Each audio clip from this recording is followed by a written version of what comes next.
घेरने में जुट गए हैं। टिकट को लेकर मचे घमासान में दिग्विजय सिंह और कमलनाथ की टीस भी सामने आ रही है। एक वीडियो वायरल हो रहा है और बीजेपी इस वायरल वीडियो के जरिए अपनी सियासत, अपनी राजनीति साधने में जुटी हुई है। कांग्रेस पार्टी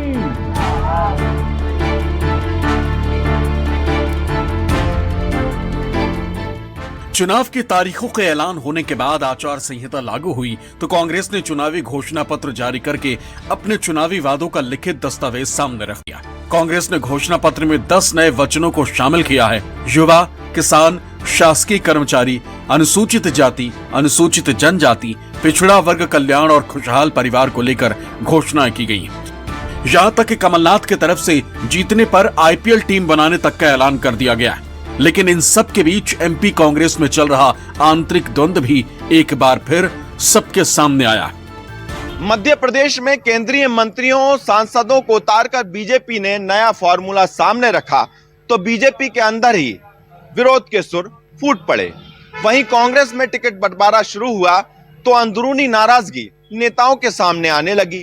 खबरों के मुताबिक कांग्रेस के टिकट बंटवारे में इस बार सीएम कैंडिडेट कमलनाथ का पूरा होल्ड है और दिग्विजय सिंह टिकट के उम्मीदवारों को पहले ही इनकार कर चुके हैं। बावजूद इसके कांग्रेस के दोनों ही दिग्गज नेताओं के बयानों की बाजीगरी जारी है। मध्य प्रदेश में कांग्रेस उम्मीदवारों की पहली सूची जारी होने के बाद से ही कांग्रेस में सिर्फ टव्वल जारी है। टिकट कटने पर नेताओं के समर्थक भोपाल आकर प्रदर्शन कर रहे हैं। इसी बीच पूर्व मुख्यमंत्री और पीसीसी चीफ कमलनाथ का एक वीडियो वायरल हो रहा है। कमलनाथ कार्यकर्ताओं से घिरे हुए हैं और बोल रहे हैं, आप लोग जाकर दिग्विजय सिंह और जयवर्धन सिंह के कपड़े फाड़ो। आपको बता दें कि कमलनाथ के बंगले पर वीरेंद्र रघुवंशी के समर्थक पहुंचे थे और मांग कर रहे थे कि उनके नेता वीरेंद्र रघुवंशी को शिवपुरी से टिकट दिया जाए। इस दौरान कमलनाथ से रघुवंशी समर्थकों की बातचीत का वीडियो किसी ने बना लिया जो वायरल हो रहा है। बीजेपी नेता इस वीडियो को जमकर पोस्ट कर रहे हैं। कमलनाथ का ये वीडियो जब चुनावी फिजा में तैरने लगा तो कमलनाथ ने इस पर सफाई भी दी। कांग्रेस के वचन पत्र पेश करने के दौरान मंच पर ही पूर्व मुख्यमंत्री कमलनाथ ने अपने संबोधन के दौरान कपड़े फाड़ने वाली बात का मजाकिया अंदाज में जिक्र कर दिया। आपने सबसे पहले मुझे प्रश्न पूछा था कि दिग्विजय सिंह के कपड़े फाड़ने का।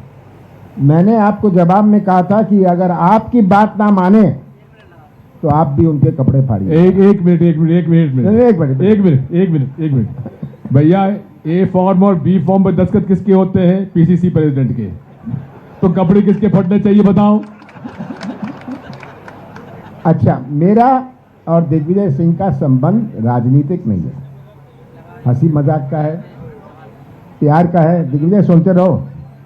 और मैंने बहुत पहले इनको एक पावर ऑफ अटॉर्नी दी थी अपनी।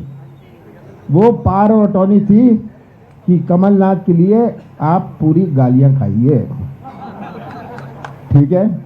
तो ये पावर ऑफ अटॉर्नी आज के दिन भी वैलिड है। लेकिन ये भी सुन लीजिए, गलती कौन कर रहा है ये पता होना चाहिए। देखिए, गलती हो या नहीं हो, गाली खानी है।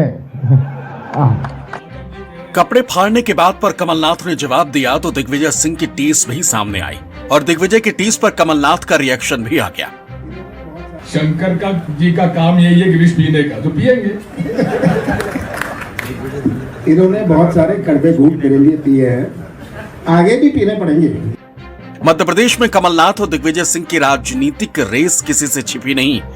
ये भी सच है कि एमपी के दो दिग्गजों की टसल को आला कमान ने बड़ी मुश्किल से संभाल रखा है। ऐसे में जब एक मंच से शब्दों की टीस निकली तो बीजेपी भी उस मुद्दे पर चुटकी लेने से नहीं चूकी। काम बटे हुए हैं, गालियां खाने की पावर ऑफ अटॉर्नी भी दी गई है। और श्री कमलनाथ जी ने खुद खुलासा किया है कि गाली खाने की पावर ऑफ अटॉर्नी उन्होंने दिग्विजय सिंह जी को दे रखी, जो अभी तक वैलिड है। अब मैं कमलनाथ जी से पूछना चाहता हूं कि ऐसा काम ही क्यों करते हो कि गाली खाना पड़े, और गाली खाना पड़े तो खुद ना खाएं, दूसरे को पावर ऑफ अटॉर्नी दे दे। ऐसे ही सरकार चलाने की पावर ऑफ अटॉर्नी भी इन्हें श्री दिग्विजय सिंह जी को ही दे रखी थी। तो पहले भी बंटा ढार हुआ और बाद में भी बंटा ढार ही हो गया। उस समय जब सरकार चलाई दिग्विजय जी ने, उस समय भी मध्य प्रदेश की जो दुर्गति हुई वो जनता को पता है। लेकिन अद्भुत है ये कांग्रेस और धन्य है इसके नेता, ये गालियां खाने की पावर ऑफ अटॉर्नी भी देते हैं। मध्य प्रदेश में कांग्रेस उम्मीदवारों की पहली सूची जारी होने के बाद से ही कांग्रेस में सिर्फ टव्वल जारी है। टिकट कटने पर नेताओं के समर्थक भोपाल आकर प्रदर्शन कर रहे हैं। सियासत तो इस पर भी हो रही कि छिंदवाड़ा जिले की 7 सीटों में से 1 सीट पर कमलनाथ का नाम घोषित हो चुका है, लेकिन कमलनाथ ने कहा है कि बाकी 6 सीटों के नाम कमलनाथ के बेटे छिंदवाड़ा से कांग्रेस सांसद नकुलनाथ घोषित करेंगे। तो फिर नकुलनाथ भी लिस्ट जारी होने से पहले ही उम्मीदवारों का नाम मंच से लेना शुरू कर दिया। छिंदवाड़ा की घोषणा नकुल करेंगे, वो छिंदवाड़ा में ही है, वो करेंगे वहां से। छिंदवाड़ा की टिकटों की घोषणा सबसे पहले छिंदवाड़ा में होगी, तब दिल्ली से होगी। छिंदवाड़ा के 6 सीटों की घोषणा मैं करूंगा। तो मैं आपको बताना चाहता हूं कि कांग्रेस पार्टी की ओर से मेरे छोटे भाई नीलेश दोबारा से कांग्रेस के प्रत्याशी होंगे।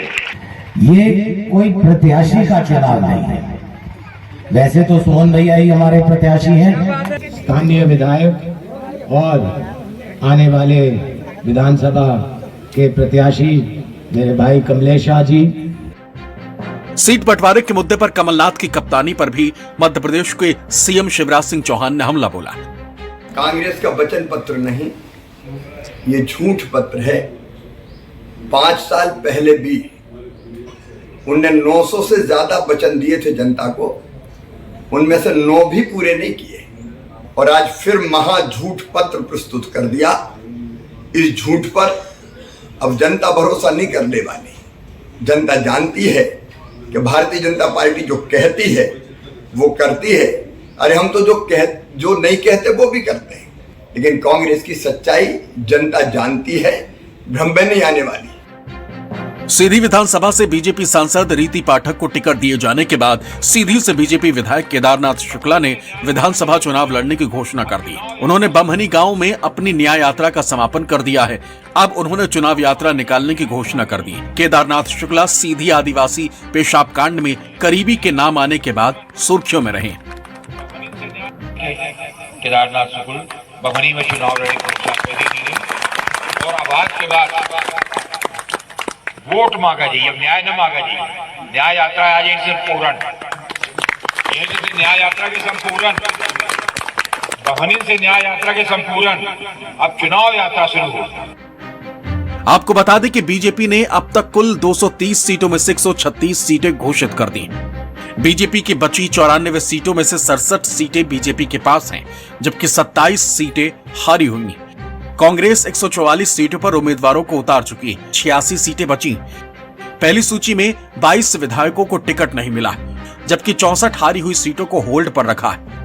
230 में से बीजेपी और कांग्रेस में 86 सीटों पर आमने सामने अपने अपने उम्मीदवार उतार चुकी है। इस बार के विधानसभा चुनाव कांग्रेस और बीजेपी के लिए करो या मरो के हैं। विधानसभा चुनाव का नतीजा 2024 का रास्ता तय करने वाला माना जा रहा है।